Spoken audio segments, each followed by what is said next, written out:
जी जनाब, कितने लोगों ने असाइनमेंट पूरी कर ली है?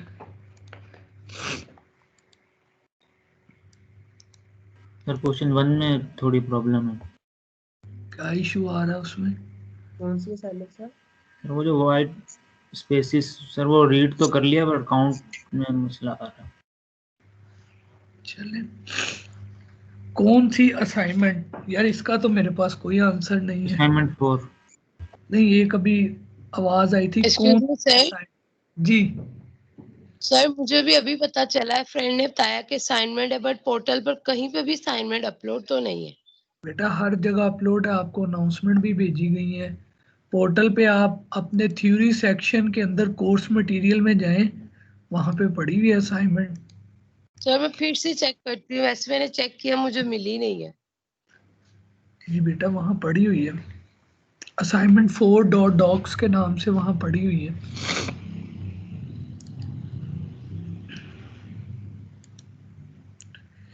ये देखें जी, ये आपका पोर्टल है, वहां पे असाइनमेंट 4.docs के नाम से असाइनमेंट अपलोडेड है।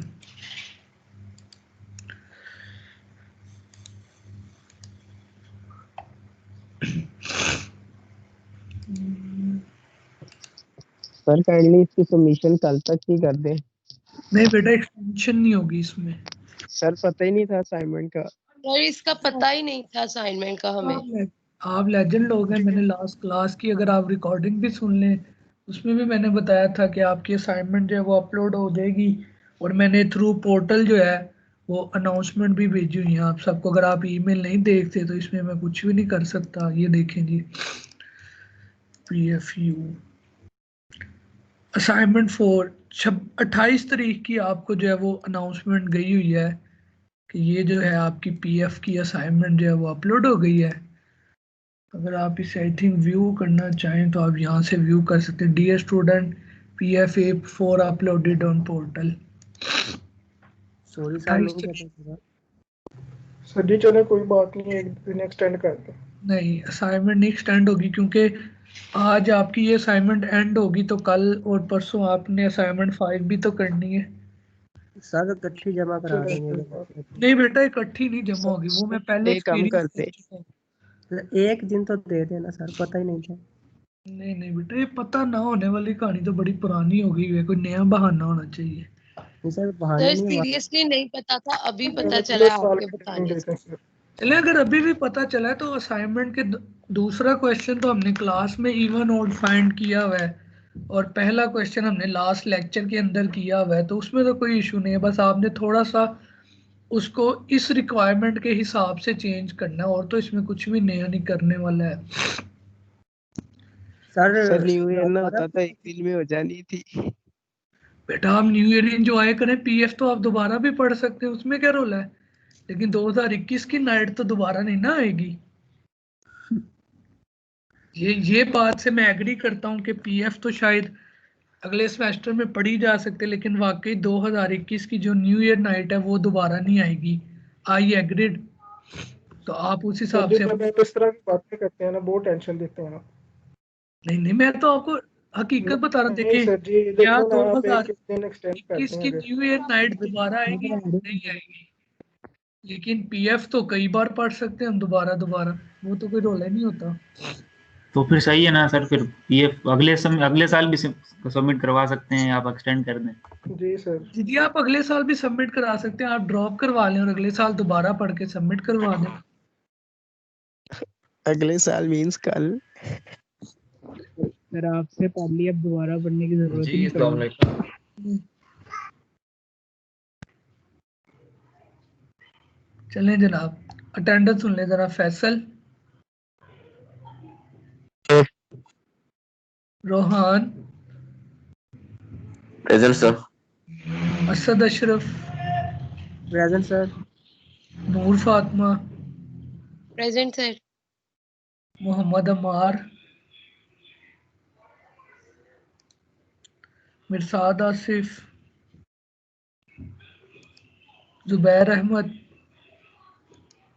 Umair Shaukat, present sir. Abdul Basit, present sir. Anas Younus, present sir. Ali Imran, present sir. Miyan Faizan Farooqui, present sir. Haider Ayub Khan, Haider Ayub, Syed Abdul Qadir Gilani,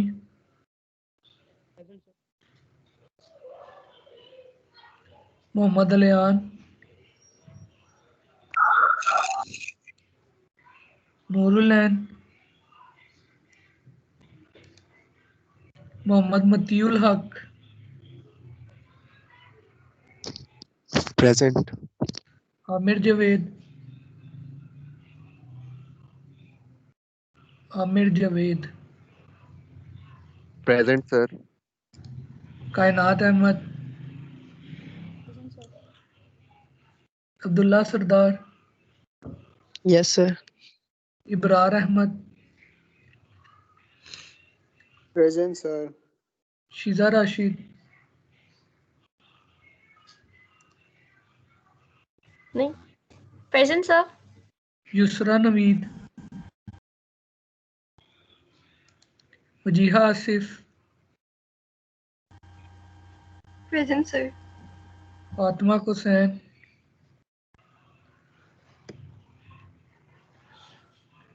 present sir. Subhan Bhatt, present sir.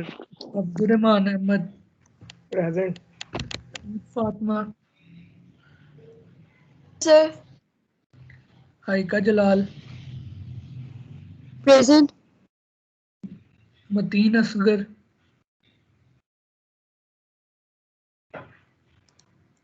Mohammad Numan, present sir. Mohammad Hamad Khaliq, present sir. Zaigham Abbas,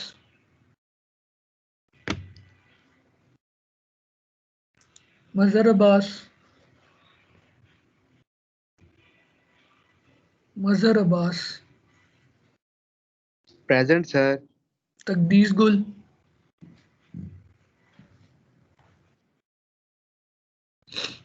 तकदीस Gul, present sir. Nazir Zakaullah, present. Ahmed Khan, present sir. Mohammad Salman Kamran present sir. और हमाद फयाज।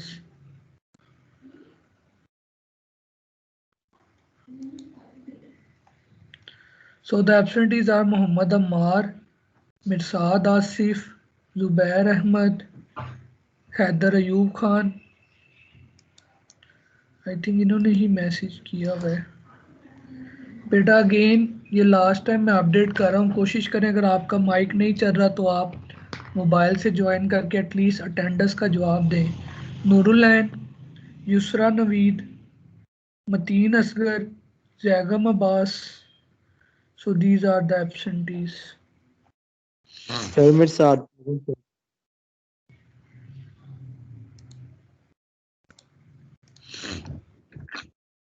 और कोई लेट आया हो? कोई नहीं, चलें जनाब।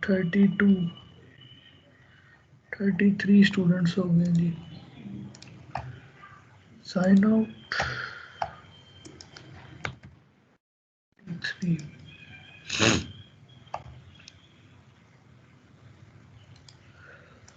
और जी कोई बच्चा जिसको डायनामिक रीग्रो और श्रिंक में इशू आ रहा हो स्टिल, हमने जो है वो लास्ट क्लास में भी डायनामिक रीग्रो श्रिंक पे काम किया, उससे पहले भी डायनामिक रीग्रो श्रिंक पे काम किया है। हमने सबसे पहले इस तरह इस प्रॉब्लम को रेज किया कि क्या हम रन टाइम के ऊपर किसी भी अरे का डाटा इंक्रीज या कम कर सकते हैं। तो हमने देखा था कि जो कुछ अभी तक करंटली हमने पढ़ा था उसमें हम ऐसा काम नहीं कर सकते। फॉर एग्जांपल कि अभी क्लास में 10 स्टूडेंट रजिस्टर थे, फाइल में 10 लोगों का डाटा था, अब 11th स्टूडेंट आ गया, तो क्या हम अरे को एक्सटेंड कर सकते थे? तो हमने कहा था नहीं, हम अपनी अरे में उस रिकॉर्ड को एक्सटेंड नहीं कर सकते। तो C++ ने इस प्रॉब्लम को सॉल्व करने के लिए हमारी हेल्प की। C++ ने जो है वो हमें डायनामिकली रीग्रो का कॉन्सेप्ट जो दिया कि जनाब आप एक एक करके डाटा जो है वो इंक्रीज जो है वो कर सकते हैं। आप एक से ज्यादा का भी डाटा इंक्रीज करना चाहें, yes you can do it. But recording मेरा ख्याल है रिकॉर्डिंग हो रही है। जी रिकॉर्डिंग चल रही है। रिकॉर्डिंग तो हम पूरे 2 बजे स्टार्ट कर देते हैं ना। अच्छा, फिर हमने कहा कि जनाब ठीक है, रीग्रो एक एक करके हमने सीखा। तो हमने कहा कि हमारा ये मसला अब हल हो गया कि यूज़र रन टाइम पे जितना डाटा बढ़ाना चाहे हम उसको बढ़ा सकते हैं। फिर हमने कहा कि क्लास में जब अटेंडेंस की बेस पे जब स्टूडेंट विड्रॉ होता है तो क्या हम अरे में से डाटा कम भी कर सकते हैं। तो C++ ने हमारी हेल्प की, उसने हमें श्रिंक करने का कॉन्सेप्ट जो है वो दिया। लेकिन जब हम डाटा श्रिंक कर रहे थे व्हाट वी डू कि हम सिर्फ लास्ट से डाटा श्रिंक कर रहे थे। लेकिन क्या लाजमी है सिर्फ आखिरी स्टूडेंट विड्रॉ हो रहा हो। तो हमने कहा था नहीं, ऐसा नहीं है, किसी भी नंबर का कोई भी स्टूडेंट विड्रॉ हो सकता है। तो हमने देखा था कि हमें फिर शिफ्ट करना पड़ता है डाटा, लेफ्ट शिफ्ट की भी एक्सक्यूज मी जरूरत पड़ सर, सकती है। जी श्रिंक मतलब साइज माइनस माइनस ऐसे जी जी, साइज को कम करना एक्चुअल अरे सही को। से। तो हमने कहा था कि हो सकता है कोई 7th नंबर स्टूडेंट विड्रॉ हो जाए, कोई 13 नंबर विड्रॉ हो जाए, कोई हो सकता है 1 नंबर विड्रॉ हो जाए। व्हाट वी डू, हम सारा डाटा लेफ्ट शिफ्ट किया था हमने, और हमने जो है आखिरी एंट्री को जो है वो रिमूव कर दिया था। अगर आप कहते हैं नहीं सर हम राइट शिफ्ट करेंगे, तो आप सारा डाटा राइट शिफ्ट करके सबसे पहली एंट्री को जो है वो आप रिमूव कर सकते हैं। तो इसके ऊपर आपकी एक सीपी भी हुई है कि आपने यूज़र की मर्जी का नंबर इनपुट लेकर अरे में से उस एंट्री को जो है वो रिमूव करना था। फॉर एग्जांपल मेरे पास एक अरे है,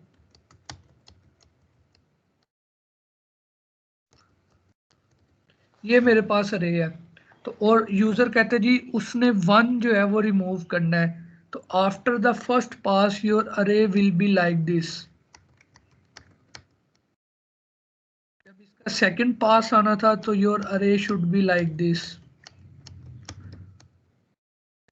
थर्ड पास आना था योर अरे शुड बी लाइक दिस। जब इसका नेक्स्ट पास आना था तो आपकी अरे कुछ ऐसी बन जानी थी, और जब इसका नेक्स्ट पास आना था योर अरे शुड बी लाइक दिस। तो ये एक एक्टिविटी थी जो आप लोगों ने परफॉर्म करनी थी। तो एक्चुअली आप क्या कर रहे थे, आप डाटा लेफ्ट शिफ्ट करते थे और लास्ट इंडेक्स को जो है वो आप रिमूव कर देते थे। तो अगर आप पहले केस में देखें तो आपको तकरीबन पूरी अरे लेफ्ट शिफ्ट करनी पड़ी, और फिर आपने जो है वो एक एंट्री को जो है वो रिमूव किया अरे में से। तो ये आपकी सीपी थी, और इंटीजर्स के ऊपर हमने ये काम किया। फिर हमने इसको फर्दर एक्सटेंड करते हुए करेक्टर्स के ऊपर भी जो है वो डिफरेंट टाइप्स के काम जो है वो हमने फंक्शन परफॉर्म किए। तो आज भी कुछ ऐसा ही है कि मेरे पास एक लेट से एक अरे है, ये मेरे पास एक अरे है फॉर एग्जांपल इंटीजर्स की, या आप कह लें मेरे पास एक करेक्टर अरे है। फॉर एग्जांपल मेरे पास एक फाइल है उसमें ये डाटा पड़ा हुआ है।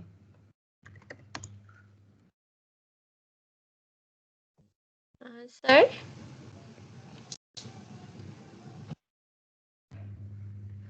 जी बच्चे। सर असाइनमेंट का टाइम थोड़ा सा एक्सटेंड नहीं हो सकता? नहीं बेटा, असाइनमेंट में ना कुछ क्योंकि सर वो तो ठीक है, लेकिन टीम्स पे और उस पे पोर्टल पे भी अनाउंसमेंट नहीं आई, और आपने जो लास्ट लेक्चर में, मैंने पूरा लेक्चर लिया, मैंने सुना भी नहीं कि कहाँ पे असाइनमेंट बोला है। शायद आपने बोला हो लेकिन बहुत ही थोड़ा बोला हो, तो कोई प्रॉपर अनाउंसमेंट नहीं हुई तो पता ही नहीं चला कि असाइनमेंट अपलोड हो गई है। प्रॉपर अनाउंसमेंट है। आप देखिए मैंने अभी शुरू में यही आप लोगों को दिखाई है सर ना। लेकिन ना पोर्टल पे हमें शो नहीं हो रहा कि अनाउंसमेंट आई हुई है। बेशक मैं आपको स्क्रीनशॉट सेंड कर। अनाउंसमेंट पोर्टल पे थोड़ी आती है, अनाउंसमेंट तो आपकी ईमेल एड्रेस पे आती है। सर ईमेल पे भी नहीं आई है। सर जी आपने व्हाट्सएप ग्रुप में भी नहीं बताया। देखिए व्हाट्सएप ना कोई और सर सर ईमेल एक हम दिन चेक सेंड ही नहीं करते हैं। करते हो सर रेगुलरली, या तो पोर्टल होता है, टीम्स होता है, या व्हाट्सएप होता है, तो ईमेल को देखता ही नहीं है मोस्टली। तो अच्छी देखिए मैंने तो उसी दिन बताया था आप लोगों को कि आपकी असाइनमेंट नेक्स्ट, ये देखिए ये मैंने 28 तारीख की अनाउंसमेंट जो है वो की हुई है।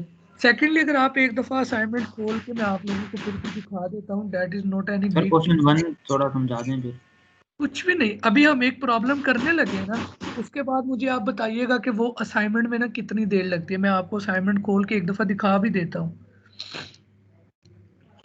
असाइनमेंट 4. सर स्टिल थोड़ा बहुत टाइम तो चाहिए ही होता है। सर 6:30 तक तो 6:30 लेक्चर्स तक सर लेक्चर्स है, उसके बाद हम कब बनाएंगे? चले मैं आपको एक चीज दिखाता हूँ।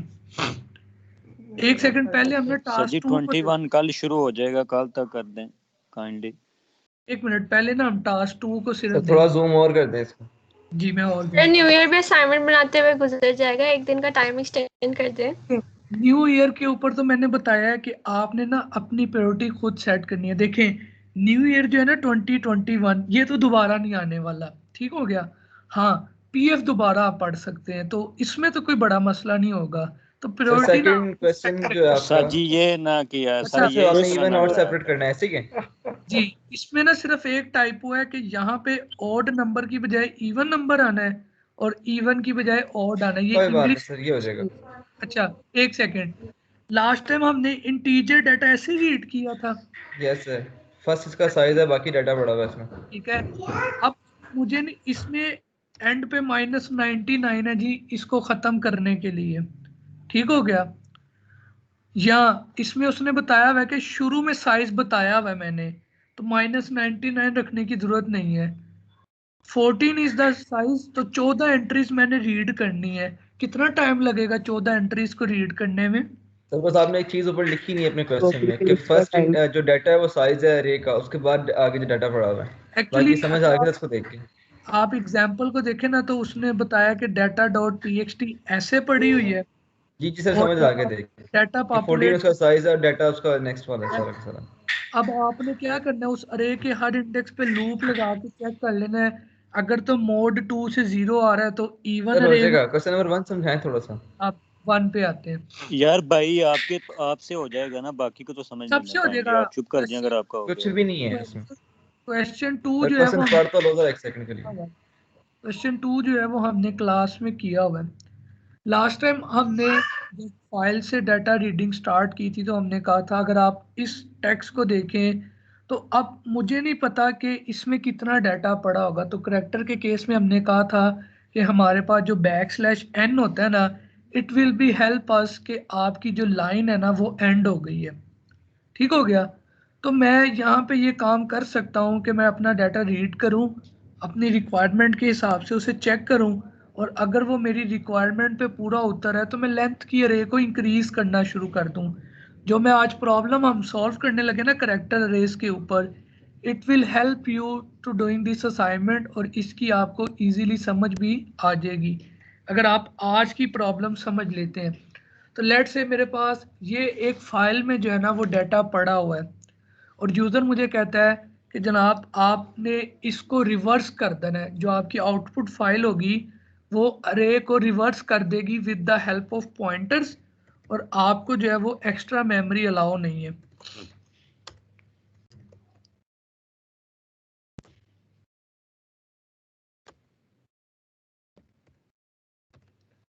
हमने ये टारगेट अचीव करना है कि हमारे पास फाइल में जो भी डाटा पड़ा हुआ है उसे हम 1 बाय 1 रीड करें और उसके बाद उसको रिवर्स कर दें with the help of pointers. लेकिन हम जिस अरे में रीड करेंगे उस ओरिजिनल अरे को हमने रिवर्स करना है, हमें कोई एक्स्ट्रा मेमोरी जो है वो इंक्लूड नहीं करनी।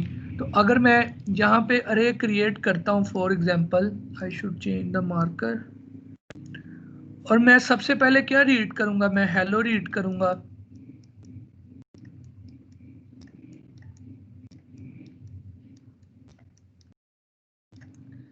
ठीक हो गया, मैंने हेलो रीड किया, \0 नल रखवा दिया मैंने एंड पे। अब जी मैंने सर। जो है इस हेलो को जो है ना वो रिवर्स करना है with the help of pointers. तो कैसे होगा? सर लूप लगाएंगे।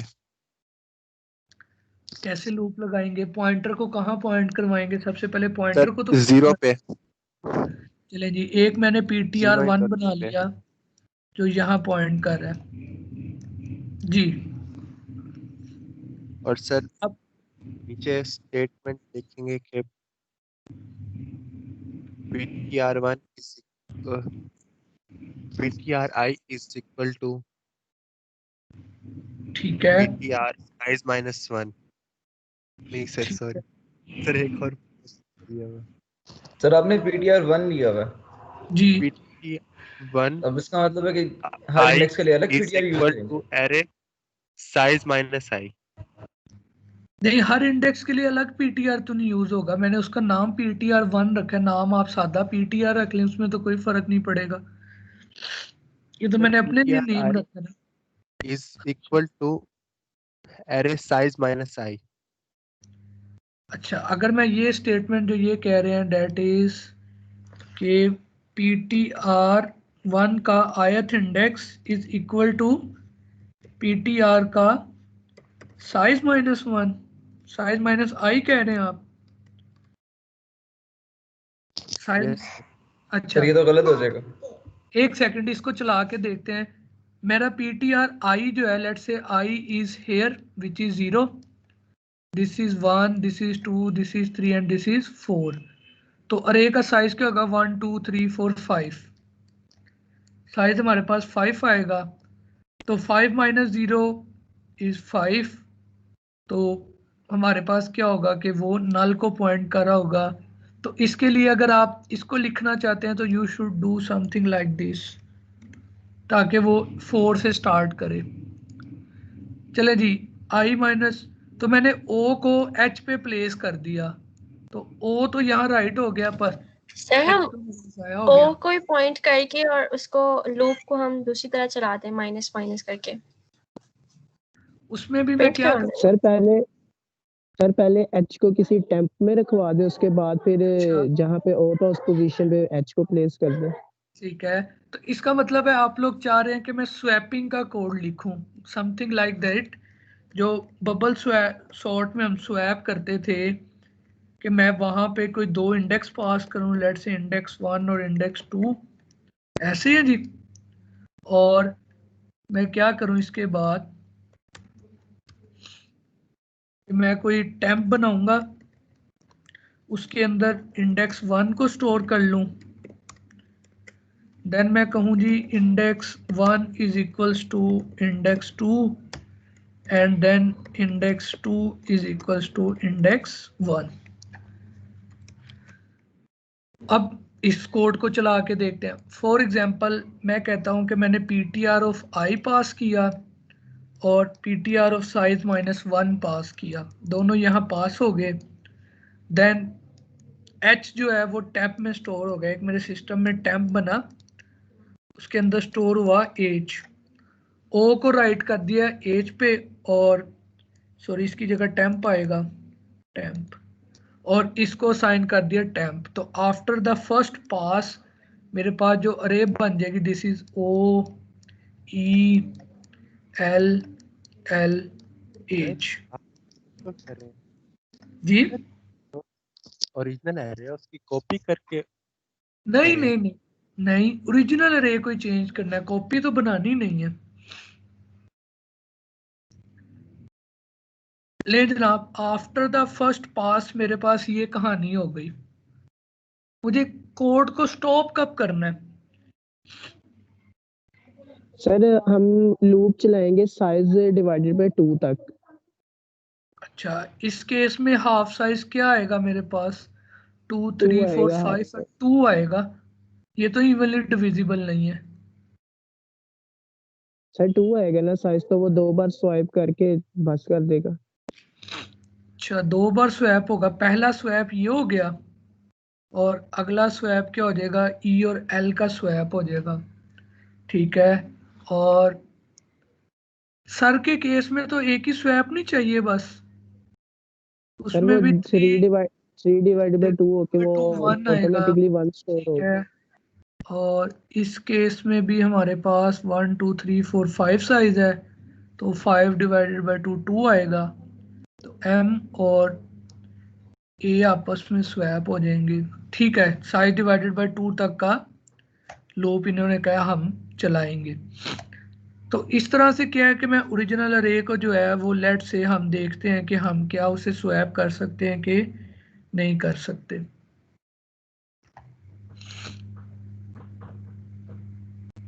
ले जनाब न्यू प्रोजेक्ट बनाते हैं हम, और आज हमारे पास डेट हो गई है 31।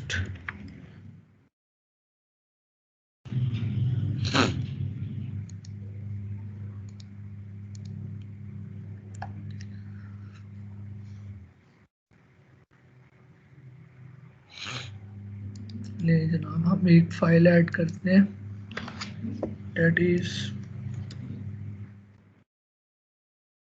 बरसिंगा करेक्टर अरे।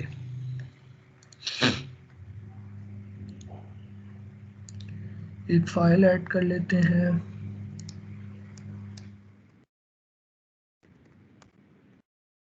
.txt। तो लेट से मैं फाइल में डाटा लिख लेता हूँ, hello hi sir madam Ali. ये मेरे पास एक फाइल जो है उसमें डाटा पड़ा हुआ है।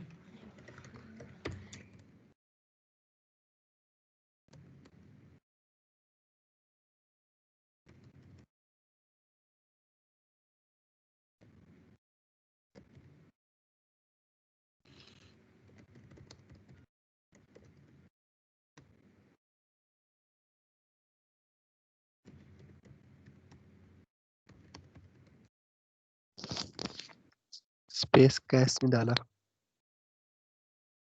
ठीक हो गया। नहीं जनाब, लास्ट टाइम हमने जो कॉन्स का कॉन्सेप्ट इम्प्लीमेंट किया था तो हमने कहा था हमारी ए का नाम जो है वो कांस्टेंट करेक्टर पॉइंटर होना चाहिए। तो लेट से फाइल नेम जो है वो मैं रख लेता हूँ constant character pointer file name is equals to data.txt, क्योंकि मैं नहीं चाहता कि मेरी जो data.txt है उसका नाम या जो करेक्टर पॉइंटर इसको पॉइंट कर रहा है वो कभी भी चेंज किया जा सके। तो मैं इसका नाम रख लेता हूँ constant character data file name. उसके बाद एक इफ स्ट्रीम का हमें ऑब्जेक्ट चाहिए होगा फिन, जो कि हमारी फाइल को जो है वो पॉइंट कर सके। सबसे पहले हम एक फंक्शन लिख लेते हैं, that is void open file का। उसमें हमारे पास क्या पास होगा, एक इफ स्ट्रीम का बाय रेफरेंस ऑब्जेक्ट पास होगा, दूसरा कांस्टेंट करेक्टर पॉइंटर आएगा हमारे पास विच इज फाइल नेम। हो गया, तो आइए इस फंक्शन को इम्प्लीमेंट करते हैं और देखते हैं कि हमारी फाइल जो है वो ओपन होती है या नहीं। सर ये बूल में नहीं बनाना ओपन फाइल का फंक्शन? आप बूल में भी बना सकते हैं, कोई इशू नहीं है। हमने लास्ट टाइम देखा था you can do it like in bool. वो जो आपकी यशवंत की बुक रिकमेंडेड है वो वर्ड बना लेता है। तो दोनों तरीकों से काम किया जा सकता है। बेस्ट ऑप्शन यही है कि आप इसको बूल में बनाएं और बूल की बेस पे मेन में डिसीजन लें कि हमने क्या करना है। आप दोनों काम कर सकते हैं, उसमें कोई फर्क नहीं पड़ेगा। लेट से मैं यहाँ ओपन करने की कोशिश करता हूँ, फिन डॉट ओपन। सर ये कॉन्स्ट क्यों लिखा है? कॉन्स्ट हमने इसलिए लिखा है कि हमने लास्ट टाइम पढ़ा था और आपके जो लेटेस्ट कंपाइलर हैं वो भी इस चीज़ को ना मेक श्योर करते हैं कि ये जो आप इस तरह स्ट्रिंग्स हार्ड कोडेड लिखते हो ना, दीज आर कांस्टेंट स्ट्रिंग्स। मसलन हेलो वर्ल्ड हाय, इस तरह के जो आप डबल कोट्स में लिखते हो, तो इनको जो लेटेस्ट कंपाइलर हैं they always treat it as constant. अगर किसी के पास विजुअल स्टूडियो 17 हो तो आप इसको विदाउट कांस्टेंट लिखें तो वो एरर देता है। ये कांस्टेंट स्ट्रिंग है जो कभी भी चेंज नहीं होनी अब एक दफ़ा असाइन होने के बाद। तो इसको वो कहता है कि जी आप हमेशा कांस्टेंट के साथ पास करें ताकि चेंज ना की जा सके। जैसे कि आप कांस्टेंट साइज लिखते थे शुरू में, तो मैंने अब कांस्टेंट करेक्टर पॉइंटर बना लिया जो कि एक फाइल नेम को पॉइंट कर रहा है जिसमें कांस्टेंट एक डाटा पड़ा हुआ है हमारे पास।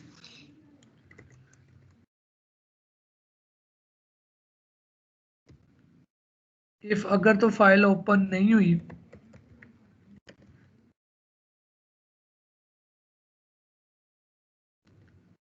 अगर आपकी फाइल ओपन नहीं हुई तो you can show here file, आप एग्जिट कर दें, it's up to you. Otherwise हमें मेक श्योर होगा कि हमारा एफिन जो है वो अब फाइल को जो है वो पॉइंट करने लगे। इसको टेस्ट करने के लिए हम क्या करते हैं, हम ओपन फाइल को कॉल करके देख लेते हैं।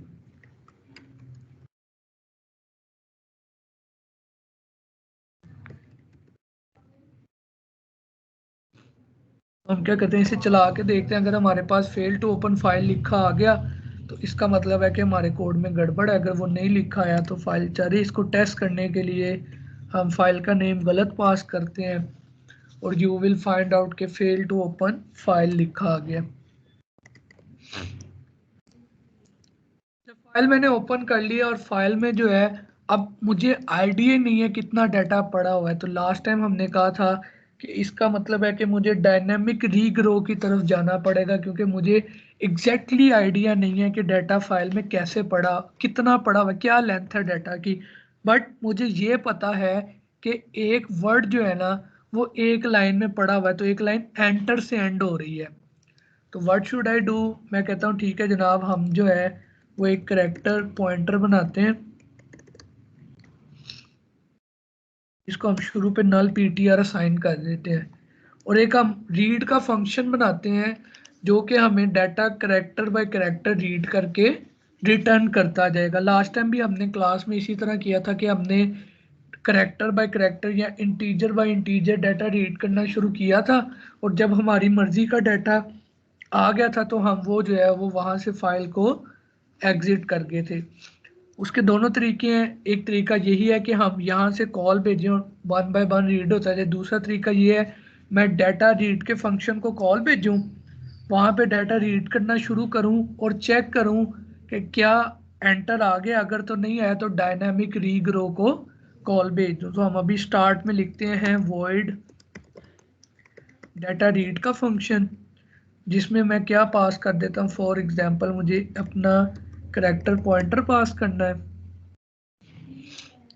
और कॉमा लेट से कि मैं साइज पास कर देता हूँ ताकि मैं काउंट साइज मैंने जी ये के साथ ब्रैकेट लगाए नहीं लगाए कोई प्रॉब्लम नहीं। नहीं, मुझे ना आपकी आवाज काफी कट रही है, समझ नहीं आ रही।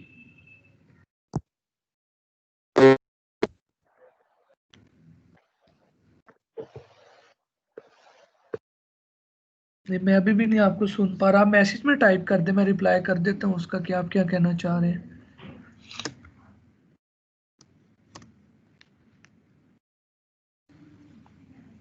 अच्छा, मैंने ना साइज इसलिए बाय रेफरेंस पास किया है ताकि मैं हर वेरिएबल के बाद चेक कर सकूं कि एक्चुअल जो मैंने स्ट्रिंग या एक्चुअली मैंने जो डाटा रीड किया है ना उसकी लेंथ कितने, साइज क्या है उसका। फॉर एग्जांपल अगर मैं हेलो को देखूं तो साइज मेरे पास 1 2 3 4 5 आना चाहिए, हाय का साइज 2 आना चाहिए, सर का 3, मैडम का 5 और अली का साइज जो है वो 3 आना चाहिए। तो मैं यहाँ पे क्या करता हूँ, सबसे पहले डाटा रीड को कॉल भेज देता हूँ।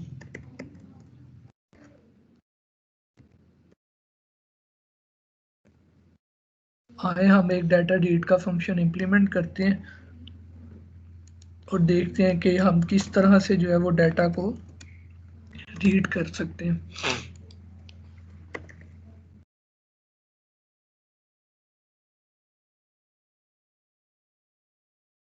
हमने लास्ट टाइम पढ़ा था कि अगर मैंने करेक्टर बाय करेक्टर डाटा उठाना है और स्पेसीज या एंटर या इस तरह के करेक्टर्स जिन्हें हम स्पेशल करेक्टर्स भी कहते हैं, इनको अकोमोडेट करना है तो सादे एफिन से ये काम नहीं किया जा सकता। इसके लिए हमें एफिन डॉट गेट का फंक्शन यूज करना पड़ेगा ताकि वो स्पेसिस को भी जो है वो कैटर कर सके। तो हमें एक फाइल स्ट्रीम का ऑब्जेक्ट भी पास करना है अपना यहाँ पे।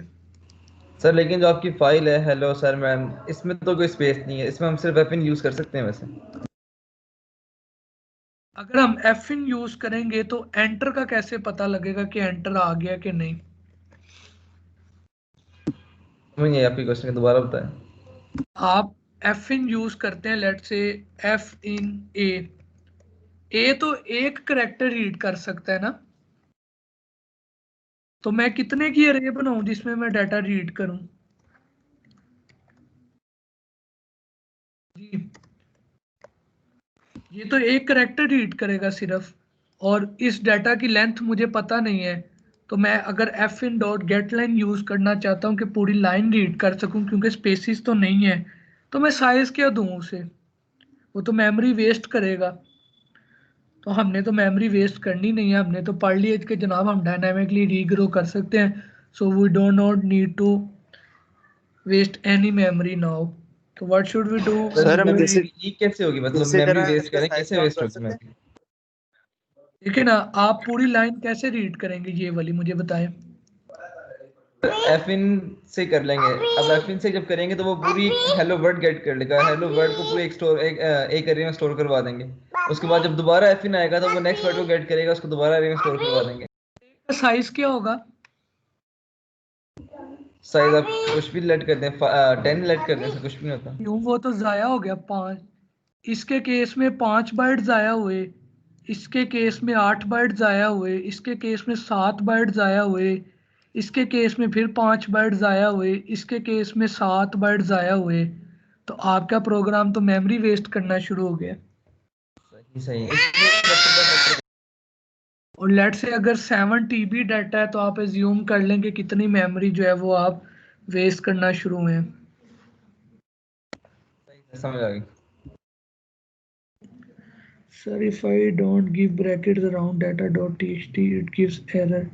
अच्छा, जब आप ब्रैकेट्स की बात करते हैं कि data.txt के गिर्द ब्रैकेट्स आनी चाहिए, तो तब आपका सिंटैक्स चेंज होता है, तब आप पॉइंटर नहीं ले रहे होते, तब आप अरे ले रहे होते हो। तो आप कुछ इस तरह लिख रहे होगे, अब एरर आ जाएगा इसके गिर्द। तो what should you need to do, आपको तब कर्ली ब्रैकेट्स जो है वो ऐड करनी पड़ती हैं। तो नए कंपाइलर में वो भी एरर्स है।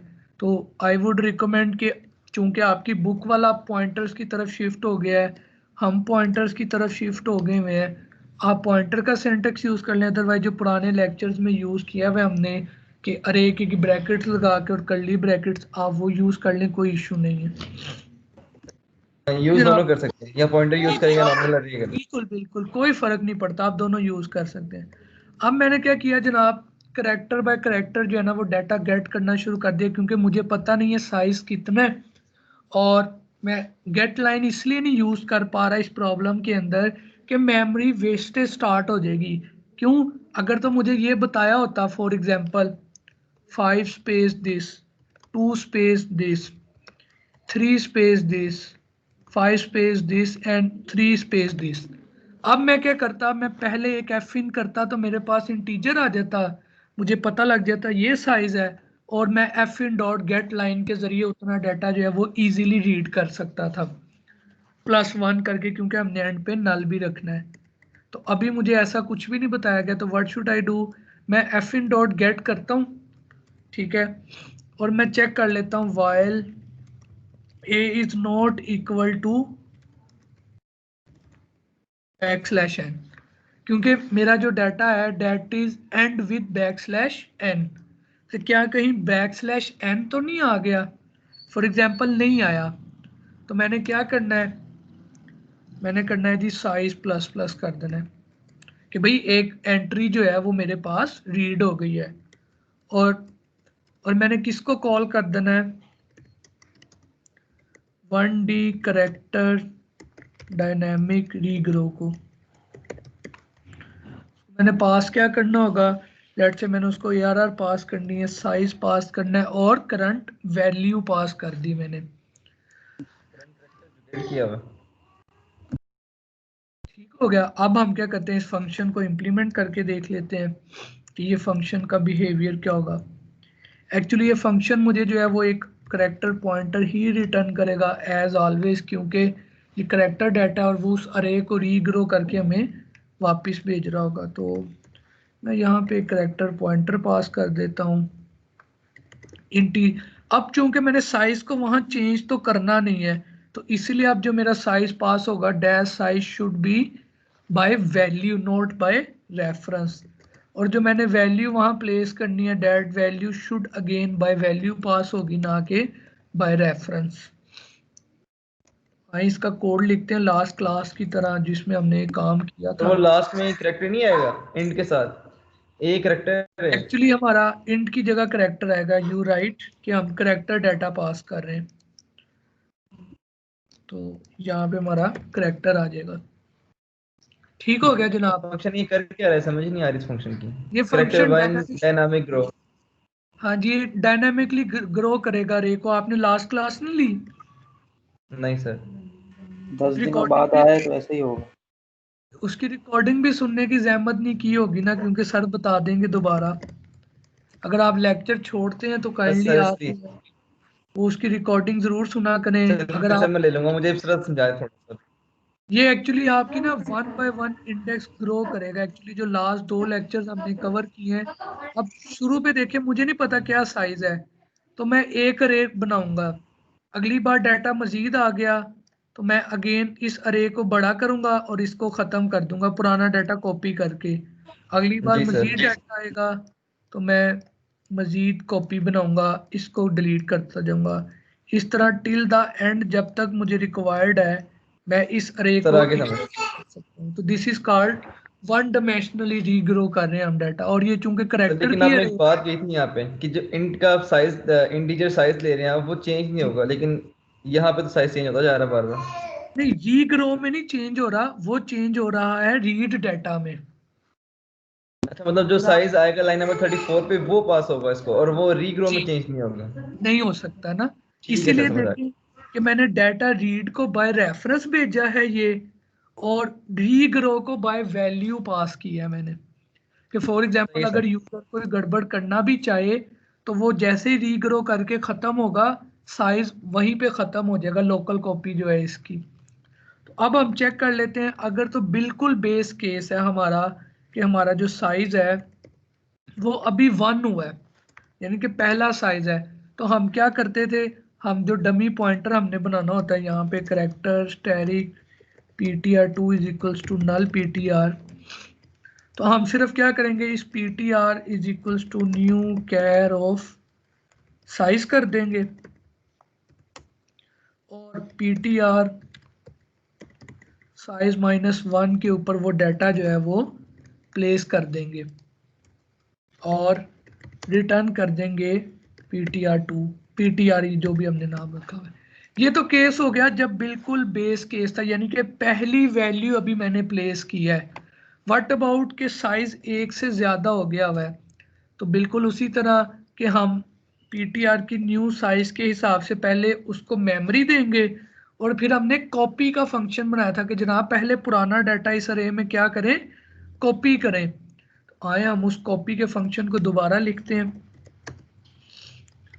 कॉपी एरे, क्योंकि ये करेक्टर कॉपी करेगा तो I should say character copy अरे। फंक्शन के नाम करेक्ट, अगर कॉपी अरे भी रखते तो इससे पता चल जाना था कि भाई ये अरे के जो डाटा है उनको कॉपी कर रहा है।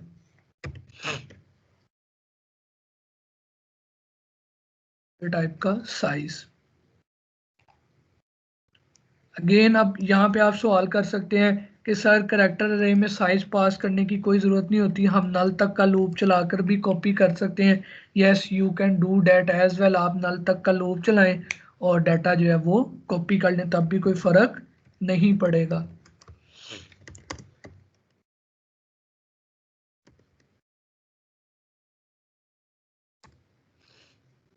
तो लेट से इसको हमने नाम दिया था ओल्ड अरे का, इसको हमने नाम दिया था न्यू अरे का, इसको हमने कहा था कि ये हमारे पास साइज है। तो हमने क्या करना था, हमने कहा था कि जी न्यू अरे के हर इंडेक्स के ऊपर ओल्ड अरे का जो डाटा है ना वो आप प्लेस करना शुरू कर दें। तो आपके पास क्या होगा, आपके पास वो डाटा जो है वो एग्जैक्टली कॉपी होना शुरू हो जाएगा।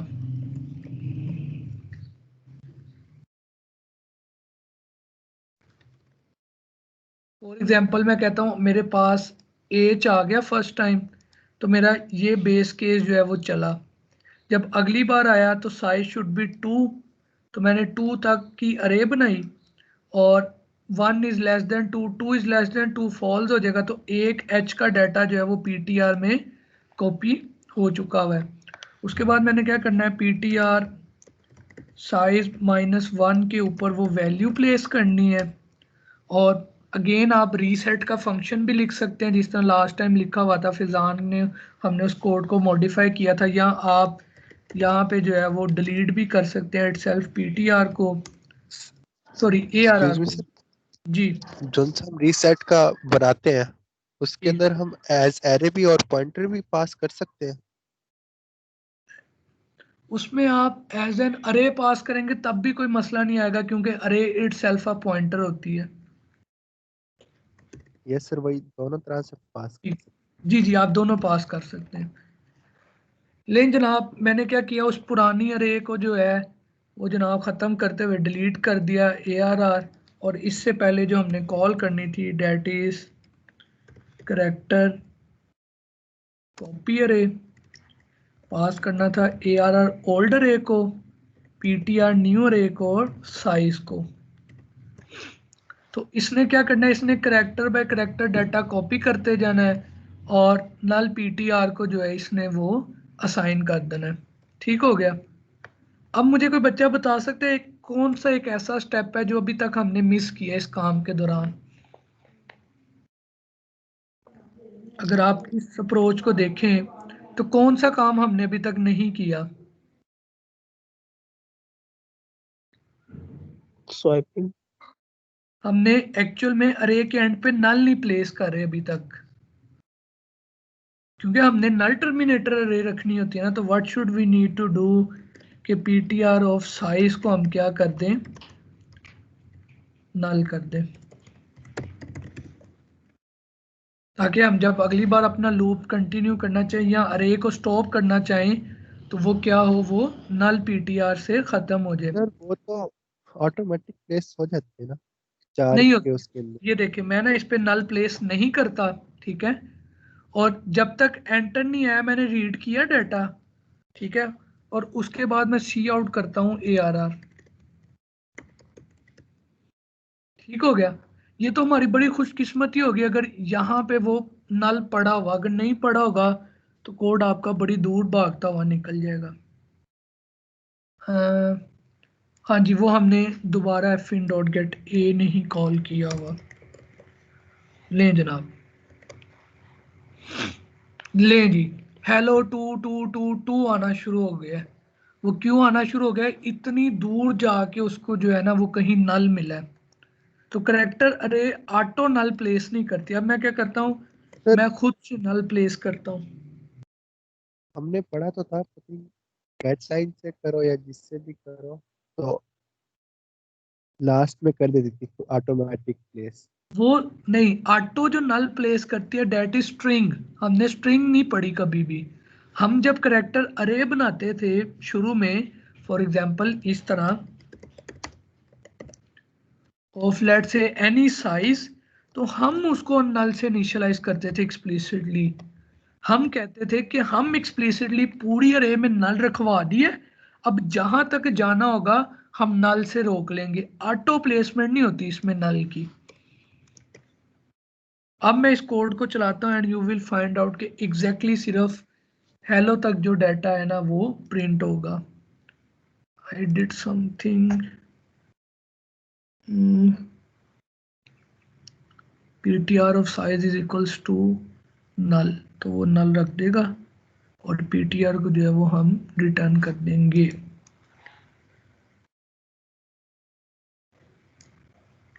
एक्सेप्शन तो कोई भी नहीं आ रही। Let me check it again कि कोड जो है वो रन क्यों नहीं कर रहा। Debug, start debugging. Sir null और ब्लैक स्लैश एन एक ही चीज है? नहीं, बैकस्लैश n तो एंटर है ना। तो वो इसकी वजह से तो नहीं वो लूप चलाई जा रहा है, क्योंकि उसको तो लास्ट में नल मिल रहा है और इधर हमने बैक स्लैश एन से रोकना है। नहीं, अभी देख लेते हैं। H मिला, उसने करेक्टर PTR नल किया, साइज 1 था, PTR को न्यू किया, साइज 1 के ऊपर नल रखा 0 इंडेक्स के ऊपर, और 1 इंडेक्स को उसने नल किया और PTR हमारा रिटर्न कर दिया। फिर हमने दोबारा ये गेट किया, उसमें E आया और ये उसके बराबर नहीं है, एंटर किए तो साइज प्लस प्लस हुआ, और अगेन हम न्यू अरे बनाने के करेक्टर पॉइंटर नल PTR रखा, ठीक है, ओके फाइन, वो एक गलती हमने कर दी है, वो ये देखें, हमने ना यहाँ पे नल प्लेस कर दिया, तो जब डाटा कॉपी होने जाएगा तो it would find something like null, तो ई रखेगा वो साइज -1 पे, और जब डिलीट करने लगेगा ARR को तो वो यहाँ पे क्यों एरर दे रहा है?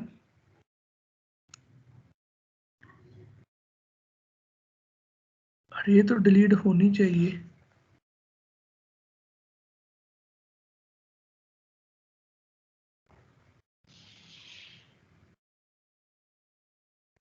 What should we do wrong here? Flex loop से बाहर आएंगे तो आप ARR को जो है वो साइज को नल प्लेस करेंगे and then you will go to hello. जनाब जब आप पूरा डाटा रीड कर लेते हैं तो उसके बाद आप उसके साइज के ऊपर एक इंडेक्स जब एंड हो गया आपका, आपको एंटर मिल गया है, उसके बाद आप उसके ऊपर नल प्लेस करेंगे। If you forget to place the null, तो आपकी अब किस्मत है कि जब भी कंपाइलर को नल मिलेगा, लास्ट टाइम हमारे 3 2 थे, इस बार हमारे 4 2 हो गए हैं। नेक्स्ट टाइम मैं चलाता हूँ, हो सकता है कोई और गार्बेज आ जाए, उससे नेक्स्ट बार हो सकता है। ये देखिए अब पता नहीं नल उस बेचारे को कहाँ जाके मिला मेमोरी में, वो वहां तक चलता जाएगा। तो what should we need to do, हमें एक्सप्लिसिटली लास्ट इंडेक्स के ऊपर जो है वो नल जो है वो प्लेस करना पड़ेगा। अच्छा मेरा क्वेश्चन है कि मैंने, अगर मैं एक डाटा रीड कर चुका हूं और मैं लिखता हूं C out size is equals to size handle, तो ले जनाब साइज भी निकल आया और वैल्यू भी निकल आई। अब जब मैंने ये डाटा गेट कर लिया है तो what should I need to do, मैंने इसे स्वैप के फंक्शन को कॉल भेजनी है, ऐसे ही है। तो हम कहते हैं कि जो डाटा रीड का फंक्शन है ना, it return us a character pointer,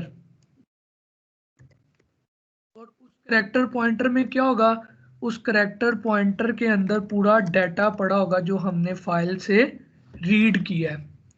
फिर हम क्या करते हैं, हम स्वैप के फंक्शन को कॉल भेज देते हैं, उसके अंदर हमारे पास ARR पास कर देते हैं हम,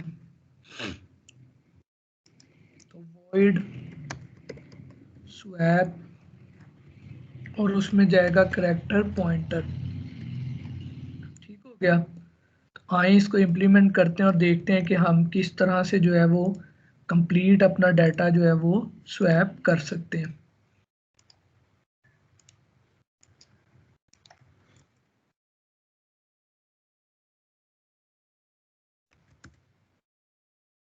अच्छा जी, अब हमारे पास चूंकि नल अवेलेबल है तो we can do this thing. यहाँ हम कहते हैं अगर हमारे पास साइज तक का हमने लूप चलाना है, फॉर एग्जांपल जो कि हमने ऊपर कैलकुलेट किया है, तो मुझे यहाँ पे साइज पास करना पड़ेगा। अदरवाइज तो मैं किसी भी तरह ये चेक नहीं कर सकता कि साइज बाय 2 का जो है वो लूप जो है वो मैंने चलाना है। तो मैं एक और काम भी कर सकता हूँ कि मेरी साइज से भी जान छूट सकती है। कैसे जान छूट सकती है, एक पॉइंटर मैं स्टार्ट पे पॉइंट करता हूँ अरे के, और एक पॉइंटर अरे के एंड पे पॉइंट करा देता हूँ, और फिर इन दोनों पॉइंटर को, एक को आगे प्लस प्लस करूँ, एक को पीछे माइनस माइनस। जब ये दोनों पॉइंटर बराबर हो जाएं या PTR1 बड़ा हो जाए PTR2 से, तो आप उस तरह भी स्वैपिंग कर सकते हैं। It's up to you. तो लेट से मैं इंटीजर टाइप का जो साइज आपके पास आया है उसको भी पास कर देता हूँ, ताकि वो जो आपने बताया कि सर हम साइज बाय 2 तक का लूप चला लेंगे, हम वो भी चला लेते हैं।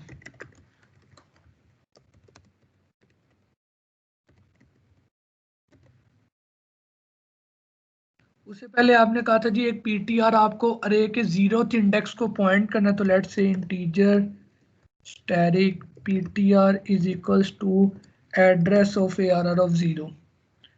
तो ये जो है वो ARR ऑफ 0 को जो है वो पॉइंट करने लग जाएगा। सॉरी, करैक्टर पॉइंटर हमने लेना है, हमने उसे इंटीजर पॉइंटर किया है, तो एड्रेस ऑफ ARR ऑफ 0 को भी आप पॉइंट करवा सकते हैं। करना है जी हमने ये सारा बाद में डिस्प्ले करना है ना? जी जी, हम रिवर्स भी डिस्प्ले करवाएंगे।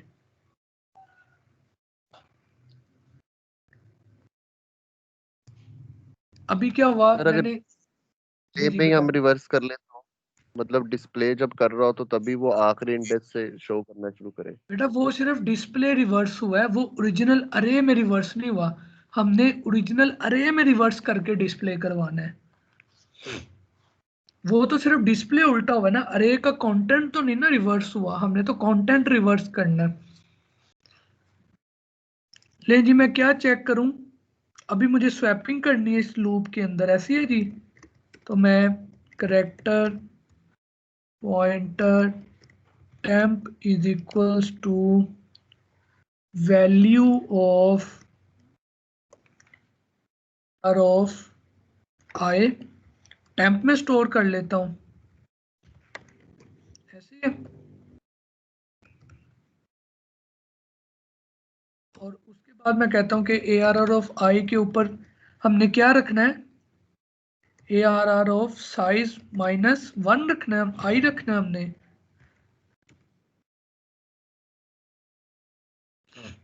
इस तरह कुछ कह रहे थे और फिर आप लोग कह रहे थे कि सर आप साइज -i-1 के ऊपर जो है वो टेम्प रख देंगे। तो हमारा कहना है कि ये डाटा जो है वो स्वैप करना शुरू कर देगा, ऐसी है जी। या मैं कहता हूं कि टेम्प ऑफ 0 तो पॉइंट कर रहा है, तो यहां पे हम लिख देते हैं PTR ऑफ i। जी जनाब, ये स्वैपिंग हो जाएगी।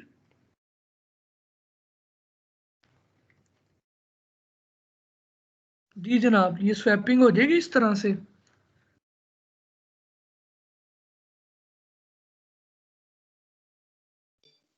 Yes sir. यस सर, हो तो जानी चाहिए।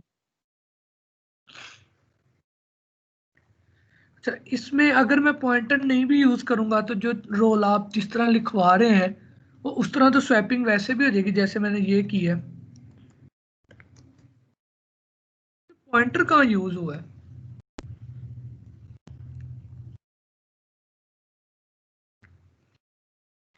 जी जनाब, कोई ज़रूरत ही नहीं है PTR लेने की, लेकिन हमने कहा हमने तो स्वैपिंग पॉइंटर्स की मदद से करनी है।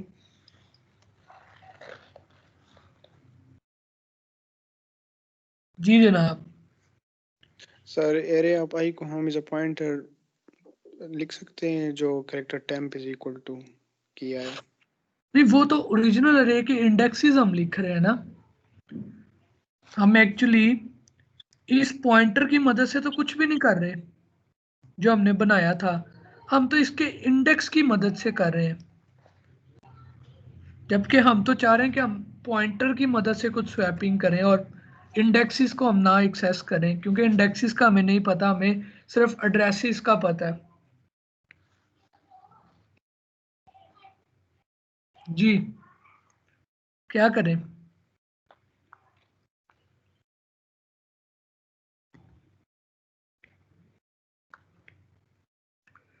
जी जनाब, कैसे स्वैपिंग होगी फिर? पॉइंटर्स की मदद से। आप देखें इस लाइन लिखने का ना मुझे कोई फायदा नहीं होगा। अगर मैं आपको प्रिंट करवा के दिखाऊं कि हम स्वैपिंग कर रहे हैं एंड देन स्वैप के फंक्शन के बाद सी out ARR,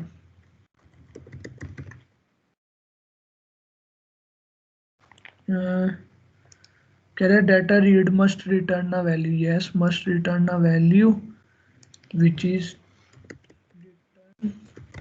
ARR। It's ARR, yes it's ARR। लेकिन जनाब स्वैपिंग हो गई भी है, लेकिन हमने तो पॉइंटर्स की मदद से करनी थी, ये तो अरे के इंडेक्स स्वैप हो रहे हैं। जी जनाब, मैं क्या करूं?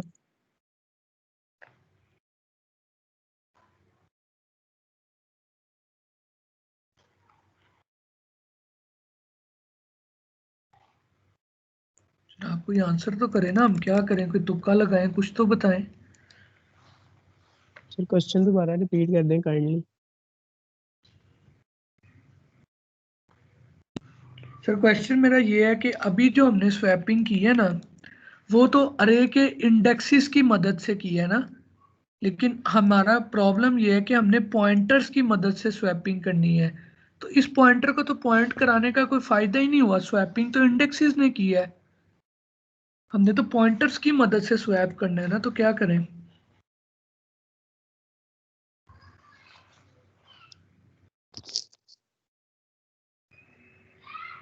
एरे की जगह पीटीआर लिखते हैं। सर एक एक पीटीआर लिख सकता हूँ ना, क्योंकि पीटीआर तो सिर्फ स्टैटिक इंडेक्स को पॉइंट कर रहा है, तो पीटीआर का साइज -i-1 तो होगा ही नहीं।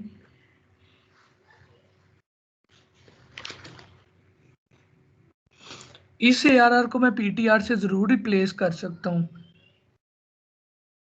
सर वो होता तो था स्टैटिक पीटीआर और उसके बाद उसमें प्लस आई करते थे हम।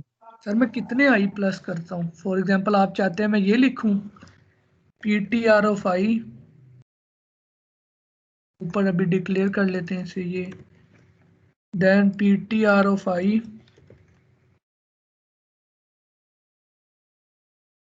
देन आप चाहते हैं कि मैं यहाँ पे भी ptr कर दूं, और देन यहाँ पे भी ptr कर दूं, ऐसे ही है? ये चीज चाह रहे हैं आप लोग?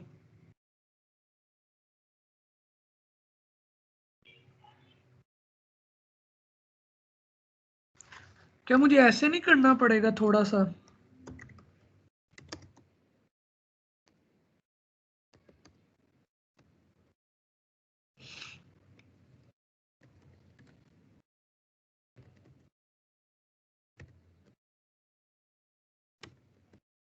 क्या मुझे 2 पॉइंटर्स नहीं लेने पड़ेंगे इनके आपस में जगह बदलने के लिए, कि पहला पॉइंटर पहले इंडेक्स को पॉइंट करे, दूसरा पॉइंटर आखिरी इंडेक्स को पॉइंट करे, और दोनों अपनी वैल्यू जो है वो आपस में स्वैप करते जाएं, और एक पॉइंटर आगे मूव करता जाए और एक पॉइंटर पीछे आता जाए, तो एट द एंड मेरी कहानी दोनों पे मैप नहीं हो जाएगी?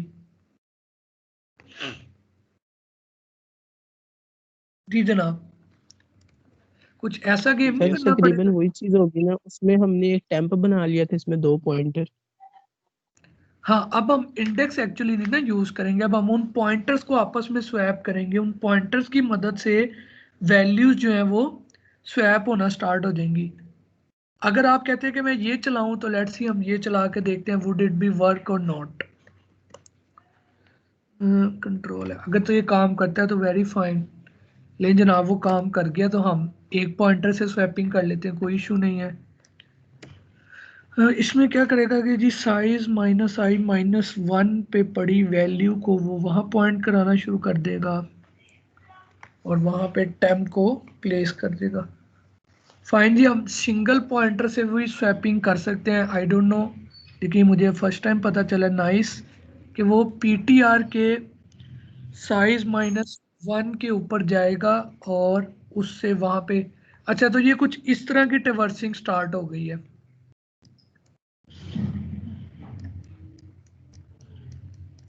लेट्स से ये मेरे पास डाटा है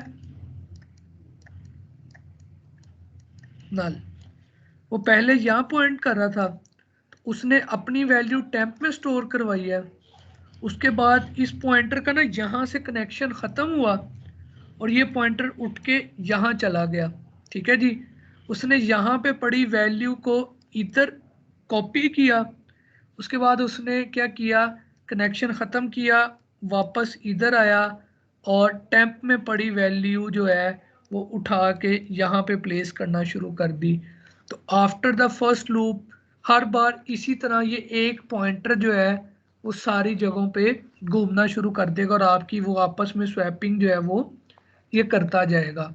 तो इस तरह से ये पॉइंटर के घूमने की वजह से जो है वो मुसलसल स्वैपिंग जो वो आपकी हुई।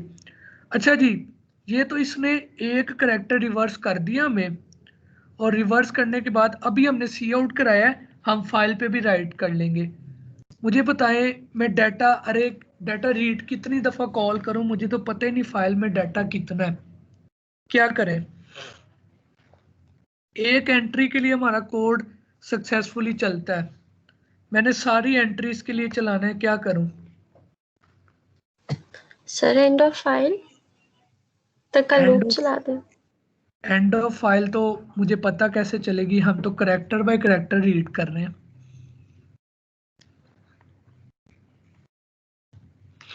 और आप देखें एफ इन जो है वो डाटा रीड के अंदर अपडेट हो रहा है, कॉल यहाँ से हो रहा है। तो मैं फॉर एग्जांपल अगर ये करना भी चाहूँ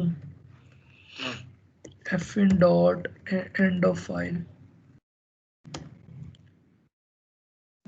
और मैं कहता हूँ जब तक एंड ऑफ फाइल ना अकर कर जाए तब तक ये काम करते रहो। जी आप ये चाह रही हैं मेरे से? सर एंड ऑफ फाइल कैसे होता है? हाँ, एंड ऑफ फाइल मतलब कैसे कि पता चलेगा सिस्टम को? आए हम चला के देखते हैं।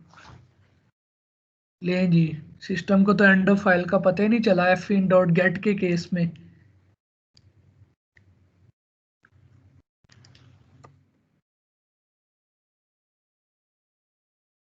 जीरो करना सर पड़ेगा। वाइल में फिर अरे को आप कर दें ऊपर जहाँ आपने एंड ऑफ फाइल की है, वहां क्या कर दूं? डेटा रीड का फिर इन करते हैं, फंक्शन लेकिन राइट डाटा करते हैं। ठीक है, तो डाटा रीड यहाँ से क्या रिटर्न करे कि उसको पता लग जाए मैंने ब्रेक करना है? सर नल नल रिटर्न करे। किस केस में वो नल रिटर्न करेगा और किस केस में वो एआरआर रिटर्न करेगा? फिर काफी करीब पहुंच रहे हैं आपके आंसर्स, बट थोड़ा सा मजीद इसे सोचें। चले मैं आपकी ना थोड़ी सी हेल्प करता हूँ, मैं ना डाटा सिर्फ ये रहने देता हूँ, ठीक है जी?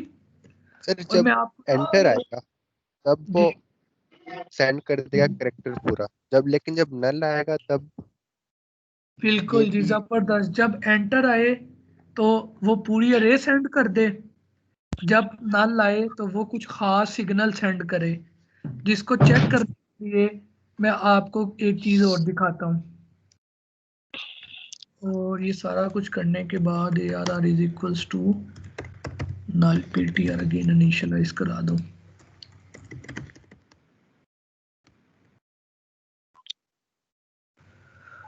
ले जी, हमने ना अभी सिर्फ 2 डाटा तक महदूद कर दिया ताकि हम ना एक दफा डीबग करके देख सकें कि जब कोड एंड होता है तो क्या आता है हमारे पास, ताकि हम वो कंडीशन सोच सकें कि हमने क्या करना है। तो मैं फर्स्ट पास को थोड़ा जल्दी गुजार देता हूँ क्योंकि हमारा हेलो जो है वो एग्जैक्टली रीड हो रहा था। हेलो के बाद देखिए आप एंटर आया, मेरा कोड ब्रेक हुआ, उसने नल रखा, अरे साइज सी आउट किया, रिटर्न किया, स्वैप किया, अरे सी आउट की। आप देख सकते हैं यहाँ पे हेलो जो है वो आ चुका है। साइज दोबारा से 0 इसलिए कर दिया है ताकि हम अब नया साइज करना चाहते हैं तो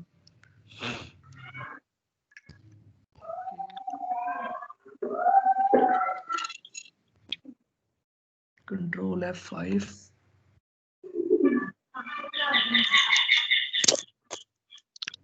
अभी क्योंकि मैंने while 1 लगाया हुआ है तो ये कोड मुस्तकिल चल रहा है। लेट्स डीबग द कोड ताकि आप चीजें देख सकें थोड़ा जल्दी।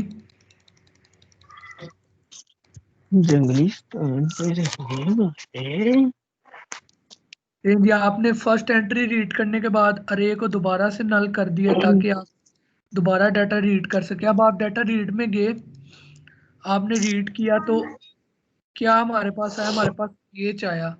एच ने डायनामिक मेमोरी दी, सब कुछ किया, दोबारा ऊपर गए, आई रीड किया, फाइन, आई भी आ गया, दोबारा ऊपर गए, एंटर आ गया, ठीक है जी।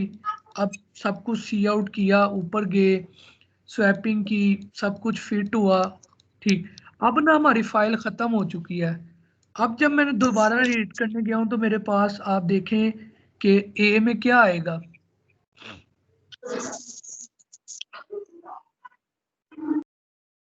मैं तो ये अब एंटर तो मेरे पास आएगा ही नहीं, मैं हमेशा के लिए फंस जाऊंगा। तो क्या आएगा मेरे पास? What should a null character. हमारे पास नल आएगा। तो if A is equals to \0 के नल आ गया तो ए क्या करे? A R R is equals to null P T R और रिटर्न कर दे ए आर आर। एल्स में वो क्या करे? एल्स में वो हमारे पास ये सारा काम कर दे। और हम यहाँ चेक कर लेते हैं कि अगर तो जो अरे हमें रिटर्न की गई है वो नल पीटीआर के इक्वल है, यानी कि फाइल एंड हो गई है, कुछ भी नहीं है, अरे खाली है, तो मैं ब्रेक कर देता हूँ। नहीं तो मैं क्या करता हूँ, मैं अपना काम जो है वो मुस्तकिल करता रहता हूँ। ठीक है, तो नाउ यू विल सी कि जब मेरा कोड चलेगा तो हम जो है जैसे फाइल एंड पे पहुंचेंगे हमारा प्रोग्राम ब्रेक कर जाएगा। और अभी ऐसा नहीं हुआ, वुड इट बी सेव्ड, के बाद नल पड़ा हुआ है, F5 loop is still going। Okay, यहाँ हमने कंडीशन नहीं लगाई, and a is not equal to \n, वो sorry \0।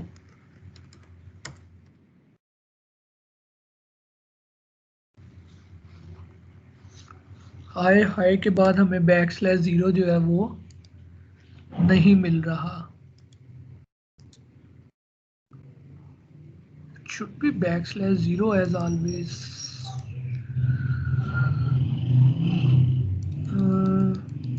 let pass the first hello।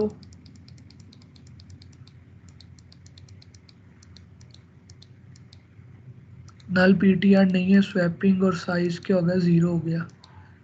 जब मैं दोबारा रीड के लिए आया तो again I got the high and and. जब मैं अगली बार रीड के लिए आया तो ये स्वैप हुआ है अभी, नाइस। जब मैं अगली बार रीड के लिए आया हूँ तो इट शोज मी कि उसको स्लैश मिल रहा है, स्लैश नहीं मिलना चाहिए, इसको मिलना चाहिए नल मिलना चाहिए, बट इन केस वो कह रहा है कि यहाँ पे स्लैश मिल रहा है।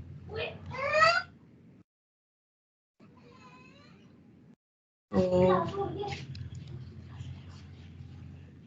लेट्स रन एंड चेक कि क्या वाकई स्लैश पे ब्रेक करता है। नहीं,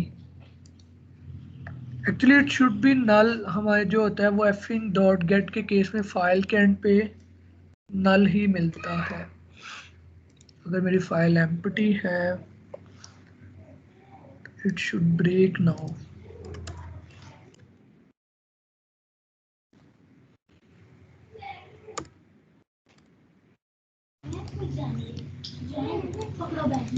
late me check one thing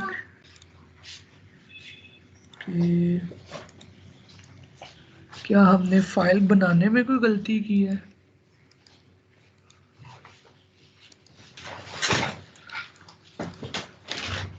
और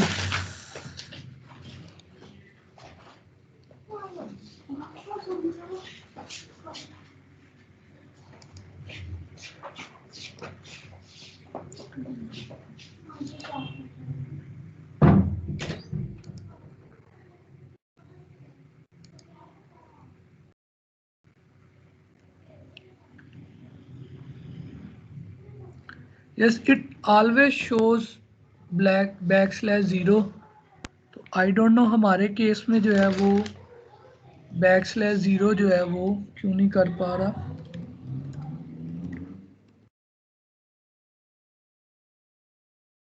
तो यस, इट वर्क्स।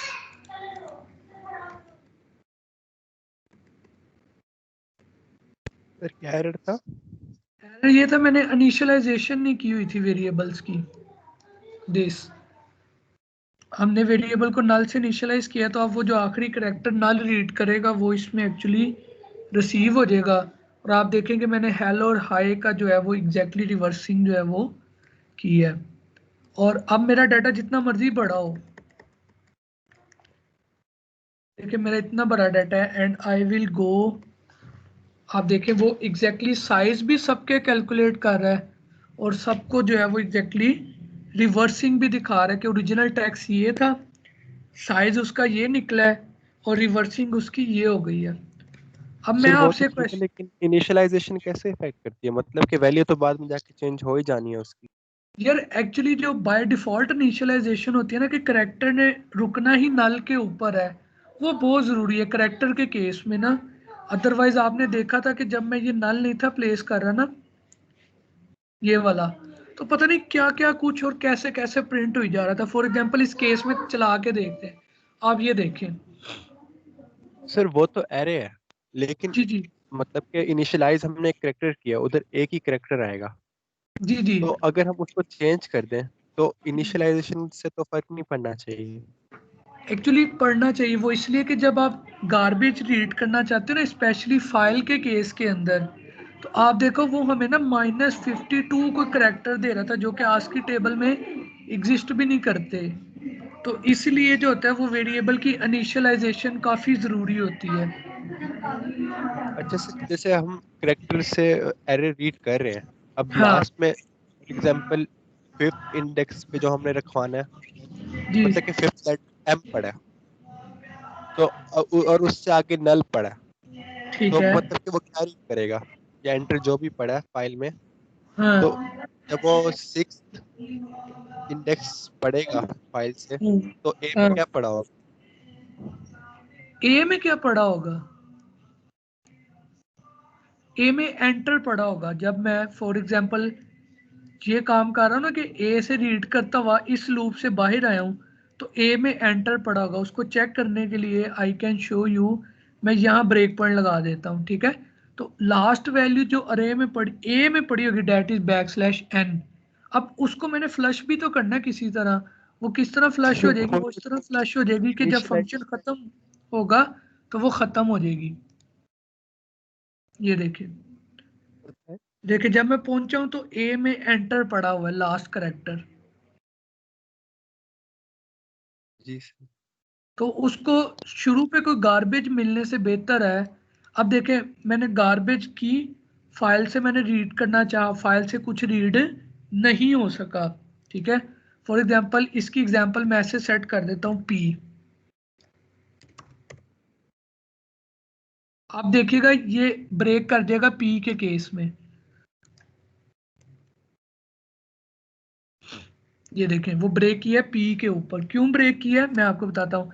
जब आप फाइल से कुछ रीड नहीं ना कर पाते, ठीक है, तो आपको क्या रिटर्न होता है? जीरो, ठीक है। जीरो के केस में इससे मुराद है कि एंड ऑफ फाइल का सिग्नल जो है ना वो सेट किया गया है, ठीक है। अब जब वो सेट किया गया ना, तो एफ इन डॉट गेट के केस में उसे नहीं आइडिया कि जीरो क्या चीज़ है, वो एक करेक्टर है, ठीक है। तो वो उसकी जगह कोई ना कोई गार्बेज वैल्यू प्रोड्यूस हुई होगी क्योंकि एंड ऑफ फाइल का सिग्नल आया है। तो उसके लिए हम क्या करते हैं? हम कहते हैं ओके फाइन करेक्टर अरे को किसी एक खास चीज़ से करेक्टर को इनिशियलाइज कर दें, और अगर आपको वही चीज़ दोबारा मिल गई है ना, तो इससे मुराद है कि आपका जो कोड है ना वो ब्रेक कर गया। अब करेक्टर डाटा में पी तो हो सकता है, लेकिन करेक्टर डाटा में नल नहीं हो सकता आपके पास। फॉर एग्जाम्पल मैं यहाँ लिख सकता था पाइप। अब मेरा पी वाला केस जो है वो गलत हो जाना था, तो इसीलिए हम करेक्टर को जो है वो नल से इनिशियलाइज करा दिया कि अगर कुछ ना रीड हुआ तो ए नल के बराबर ही होगा, और नल के केस में हमने अपना कोड जो है वो ब्रेक कर देना है। अब जब मैं ARR पे सारा काम करके ख़त्म आ गया हूँ, तो वही रीसेट वाला फंक्शन वाला काम हमने यहाँ करना होगा। रीसेट का अगर मैंने फंक्शन लिखा होता तो ये दो लाइनें मुझे बार बार नहीं लिखनी पड़ती। मैं सिंपल रीसेट के फंक्शन को कॉल करता तो ये ऑटोमेटिकली चल जाता। आए हम रीसेट का फंक्शन भी लिख लेते हैं ताकि हमारा टाइम जो है वो बच जाए। विद रीसेट, इसमें आप क्या पास कर दें? करेक्टर अरे लें जी, हमने अरे का सिंटेक्स लिख दिया। आप पॉइंटर भी लिखते तो तब भी कोई फर्क नहीं था पड़ना, बिकॉज अरे इटसेल्फ अ पॉइंटर। जनाब हमने रीसेट के फंक्शन को कॉल भेजी और यहाँ पे डिलीट जो भी हमारे पास ARR आ रही होगी, और ARR is equals to null PTR। तो अब जहाँ जहाँ पे मैंने वो सॉरी जी, जहाँ जहाँ पे मैंने वो एग्जैक्टली यूज़ किया था डिलीट वाला काम, वहां पे मैं आप किसको कॉल भेज देता हूँ, मैं ना रीसेट को कॉल भेज देता हूँ। कॉपी में भी हमें ज़रूरत नहीं थी पड़ी, यहाँ पे हमें ज़रूरत पड़ी थी इसको करने के लिए, तो मैं रीसेट को कॉल भेजता हूँ और उसके अंदर पास कर देता हूँ ARR। ठीक हो गया जनाब। देन क्या हमें रीड डाटा में इसकी ज़रूरत पड़ी है? नहीं जनाब, रीड डाटा में हमें इसकी ज़रूरत नहीं पड़ी है। एंड यहाँ पड़ी है, तो let's call reset from here और उसमें क्या पास कर दें, ARR पास कर दें।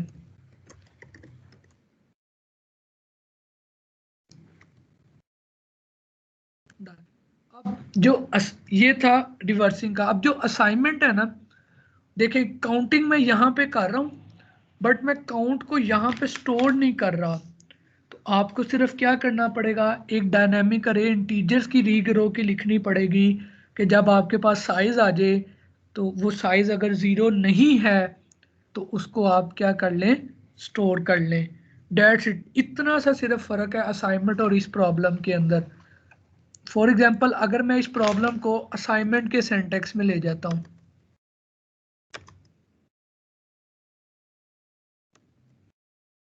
तो कोई मुझे बताए एंटर की जगह आप क्या आ जाएगा, स्पेस। स्पेस ले जनाब। कोई फर्क पड़ा है प्रोग्राम को? टर्मिनेटिंग कंडीशन पे भी अभी आते हैं, क्या वो सारा कुछ नहीं हो रहा जो मुझे रिक्वायर्ड था? जी वो सारा काम हो रहा है जो मुझे रिक्वायर्ड था, लाइक साइज कैलकुलेट भी हो रहा है, रिवर्स ऑफ अ स्ट्रिंग भी हो रही है, करैक्टर अरे। तो अब मुझे बताएं कि टर्मिनेटिंग कंडीशन क्या होगी। जी टर्मिनेट कंडीशन क्या होगी? अब स्पेस एंटर होगी ना अब टर्मिनेटिंग कंडीशन, क्योंकि एंटर की बेस पे लाइन खत्म हो जाएगी हमारी। तो what should be our terminating condition is enter. तो एंटर के केस में अगर वो उस तरह होगा तो कोड आपका सर वैसे बैकस्लैश भी तो हो सकती है ना इस केस में भी, क्योंकि नल कैरेक्टर तो एंड हाँ पे स्टोर हो सकता है। बिल्कुल, इस केस में फिर वो एक एंट्री ज्यादा रीड करेगा, but yes you can do it. आप उसको वो भी कर सकते हैं, वो एक एंट्री ज्यादा रीड करेगा। अगर आप चाहते हैं कि कोई बात नहीं एक एंट्री से कोई फर्क नहीं पड़ता, तो yes you can go with \0 as well.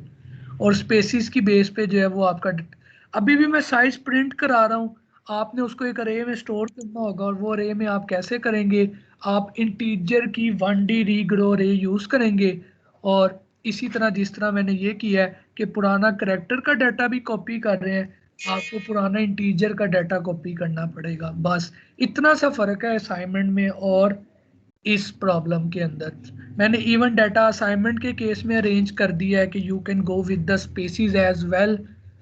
और इवन हम इसको भी अगर पुरानी अप्रोच पे ले आए तो you can go with that as well. तो अब ये इतना मुश्किल नहीं है जितना कि आप लोग कह रहे हैं कि एक्सटेंशन की ज़रूरत है। मेरे नज़दीक इस प्रॉब्लम करने के बाद एक्सटेंशन बनती नहीं है, सिर्फ एक फंक्शन आपने लिखना है, दो, एक रीसेट फॉर द इंटीजर अरे, एक इंटीजर डायनामिक रीग्रो। आप वो पिछला क्लास वाला भी उठा लेंगे ना एज इट इज़, वो भी काम करेगा। And one function for the integer data copy, बस इसके अलावा कुछ भी नहीं। और जहाँ मैं साइज को प्रिंट करा रहा हूँ वहाँ पे 1D रीग्रो कॉल हो जाएगा और उसमें वो दो वैल्यूज जो हैं वो एज इट इज़ पास कर दी जाएंगी। ये कोड मैं आप लोगों के साथ शेयर भी कर देता हूँ, पहले से भी अपलोडेड है वैसे एक अप्रोच जो हमने दूसरे सेक्शंस के साथ की थी। अगर आप अपने फाइल्स टैब में जाएं तो आप देखिए आपका रिवर्सिंग एन अरे ना पहले से अपलोडेड भी है। ठीक है, एक अप्रोच ये पड़ी हुई है, ठीक है जी, एक अप्रोच जो है वो हम यहाँ पे अपलोड कर देते हैं। Excuse me sir. जी सर आपने जो हमारी फाइनल अरे थी जिसने डाटा सी आउट करवाया कंसोल पे, आपने उसको भी डिलीट कर दिया ना एंड पे? जी जी बिल्कुल, उसको डिलीट करना जरूरी है एंड पे। सर मैंने किया था लेकिन वो एरर दे रहा था इस चीज पे। यार वो ना पता नहीं जब क्या आप, अबॉर्ट मैं कुछ बताता आ हूँ, रहा था। जब आपको ऐसे एरर्स आए ना तो काइंडली उसका स्क्रीनशॉट लेके ना फिर बताया करें कि सर ये इस वजह से ये कोड के साथ एरर आ रहा है। तो मैं तभी बता सकता हूँ कि वो एरर ना क्यों आया होगा। इस तरह से हिट एंड ट्रायल करके गलत बताने से बेहतर है एक दफा देख के बंदा डीबग करके बता दे कि क्या इशू है। एंड पे तो डिलीट करना मस्ट है ना, अदरवाइज तो फिर वो वही काम होगा जो मेमोरी लीकेज जो डैंगलिंग पॉइंटर वाला हो जाता है, और उससे जो है वो हमने बचना है। तो देखिए सर मैं सारा चेक काम करता हूँ शायद स्प्रेडशीट पढ़ा हो। ठीक। सेकेंडली थर्डली आपका नेक्स्ट क्लास में क्विज भी होगा। मंडे वाली क्लास में आपका क्विज होगा जिसमें 1D डायनेमिक रीग्रो सारी इंक्लूड है, करेक्टर पे भी और इंटीजर्स फ्लोट डबल सबके ऊपर। तो मेक श्योर आपको सारी चीज़ें मंडे तक क्लियर हो जाए। कोड आपके साथ शेयर हो गए हैं सारे। Best of luck for your assignment. इंशाल्लाह ताला मंडे को मुलाकात होती है। सर एक क्वेश्चन था। जी पूछें। सर पॉइंटर्स को बाय रेफरेंस यूज किया जा सकता है? जी उसका भी सिंटैक्स होता है, यस किया जा सकता है, लेकिन उसको यूज करने का फायदा क्या होगा मैं ये पूछना चाहूंगा। सर अगर फंक्शन के अंदर उसको बाय वैल्यू पास किया गया है और जी बाद में एक्सपेंड वगैरह के लिए यूज किया गया है तो वो उस लोकल वेरिएबल पॉइंटर के अंदर सारा कुछ अपडेट होगा, या तो उसको रिटर्न करवाया जाए पिछले मेन पॉइंटर के अंदर या उसको बाय बिल्कुल। रेफरेंस भेजा जाए। अगर आप देखें, अगर आप पॉइंटर किसी एड्रेस को ही पॉइंट कर रहा होगा ना, तो वो एड्रेस पे तो चीजें अपडेट हो जाएंगी ऑटोमेटिकली। तो अगर आप पॉइंटर जब भी पास करते हो ना तो उस केस में एड्रेस ही पास होता है। ठीक हो गया। हाँ आप ये कर सकते हो कि आप उस पॉइंटर का अपना एड्रेस अगर पास करना चाहते हो और उस अपने पॉइंटर पे कोई चीज़ अपडेट करना चाहते हो तो फिर yes you can do it by reference as well, लेकिन उसकी हमें ज़रूरत नहीं पड़ती है सच कभी भी।